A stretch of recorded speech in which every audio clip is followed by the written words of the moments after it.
네, 주님 만나시길 사모하여 새벽을 깨워 예배 자리로 나오신 여러분들을 주님의 이름으로 환영하고 축복합니다. 우리는 어떤 기기를 사거나 어떤 물건을 조립할 때 설명서를 꼭 보고는 합니다. 설명서를 보지 않으면 어떻게 되겠습니까? 잘못 조립이 되거나 기기가 오작동이 되거나 다시금 해체하여 다시 조립해야 되겠죠. 저도 얼마 전에 이케아에서 의자를 좀 샀었는데요. 조립식 의자였어요. 남자들은 그런 거 있지 않습니까? 이런 거 식은 죽 먹기다. 해봤다. 할 수 있다. 이런 자신감과 용기가 있었어요. 그렇게 자신 있게 이 설명서를 보지 않고 조립하다가 땀을 뻘뻘 흘리고 다 조립한 것 같지만 의자에 앉을 수가 없게 된 거예요. 그래서 다시 진땀 흘리고 뻘뻘 해체하고 조립했던 기억이 납니다. 오늘 레위기 말씀도요, 어떻게 보면 사용 설명서입니다. 어떻게 하나님께 나아가야 하는지 친절하게 말씀해 주고 계세요. 특별히 오늘 말씀은 제사하기 전 짐승의 도살 규례에 대하여 말씀하고 있습니다. 단순히 이 제사만 알려주실 뿐만 아니라 그것에 대한 부가적인 사항도 친절하게 말씀하여 주시는 하나님이신 거죠. 오늘 이 말씀이 없었다면 이 이스라엘 백성들은 어땠겠습니까? 우왕좌왕했겠죠. 어떻게 해야 할 바를 알지 못하겠죠. 그렇다면 하나님께서 주신 말씀이 우리에게 주어질 때 또 그들은 또 우리는 어떻게 해야 되겠습니까? 그 말씀에 철저히 따르고 순종해야 하는 거죠. 사랑하는 여러분, 오늘 우리가 이 말씀을 들으며 말씀에 철저히 따르고 순종할 수 있는 모두가 되시기를 주님의 이름으로 소망합니다. 그 당시 하나님께 제사하기 위해서는 어떻게 해야 되는가? 제가 제 제물을 드리는데 그냥 제가 잡아서 손질해서 하나님께 정성껏 드리면 되는 건 아니겠습니까? 여러분, 그것이 아니죠. 2절 말씀 하반절에 보면 여호와의 명령이 이러하시다라고 말씀하고 있죠.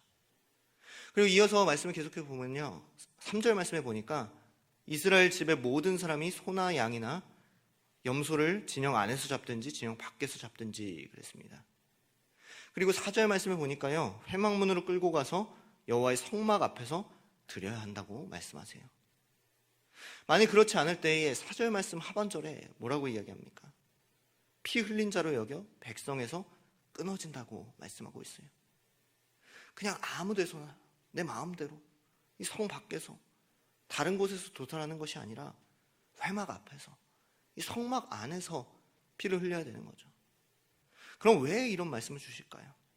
그 이유가 7절 말씀에 나와 있어요. 7절 말씀 보실까요? 그들은 전에 음란하게 섬기던 순염소에게 다시 제사하지 말 것이니라 라고 말씀하고 있죠. 그 당시에 이스라엘 백성들은 어떤 백성들이었습니까? 정착하지 못한 백성이었죠. 이동하던 민족이었죠. 가나안 땅에 들어가기 이전에 유랑하던 민족이에요. 이 광야 주변에는요, 우상을 섬기는 수많은 민족들이 도사리고 있었어요. 그 당시 율법 안에 있고 말씀 안에 있을 수 있는 것은 회막, 이 성막밖에 없는 것이죠. 주변은 고대 근동, 이집트 문화, 이 순염소를 섬기는 우상 숭배 문화였으니까요, 이 회막 밖으로 나간다는 것은, 성막 밖으로 나간다는 것은 그곳에서 제사 드리고 그곳에서 도살하고 그곳에서 먹는다는 것은요, 우상과 섞이고 죄악과 섞일 수밖에 없는 거죠.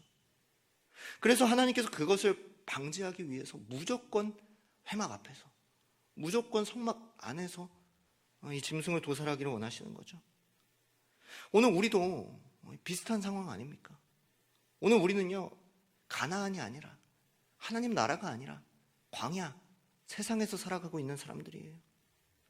우리 주변에 얼마나 우상들과 얼마나 많은 죄악들이 우리를 노리고 있습니까?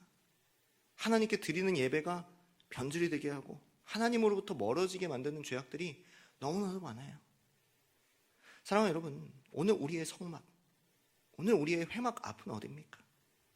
우리 온사랑교회, 또 우리 예배 드리는 곳, 예배 공동체, 하나님께서 거하시는 그곳, 말씀이 거하시는 곳인 줄 믿습니다. 그곳을 벗어나지 말라고 말씀하세요. 그 안에서 예배하고 제사하라고 말씀하고 있어요. 우상 숭배가 넘치는 곳을 피하라고 하십니다.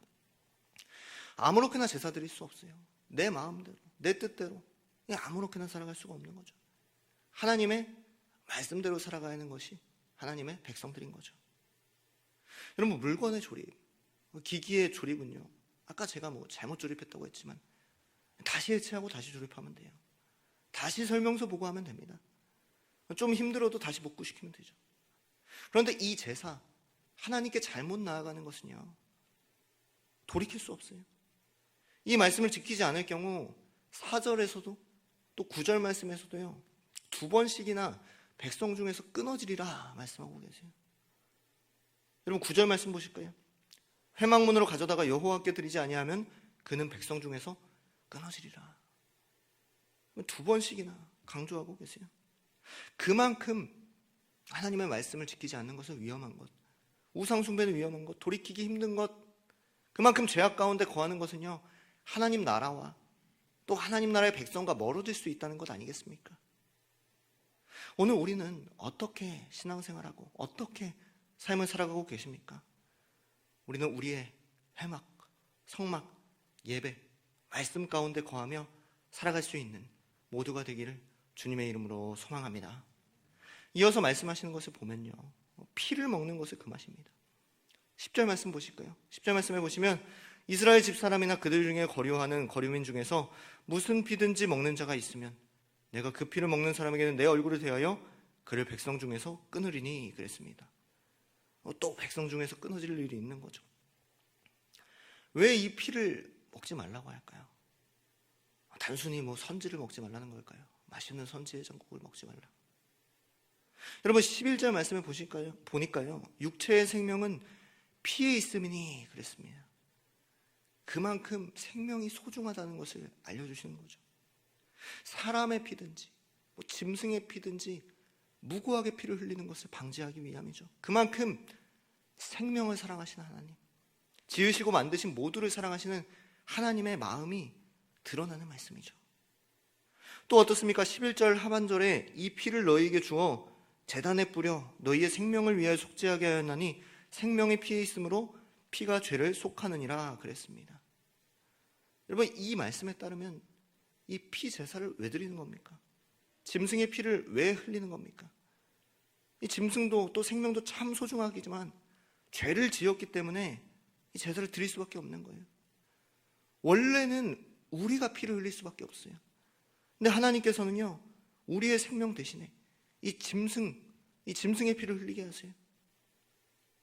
지으신 모든 것을 사랑하지만 특별히 우리를 사랑하셔서, 우리를 존중하셔서 그 대신 짐승의 피를 드리게 하시는 거죠.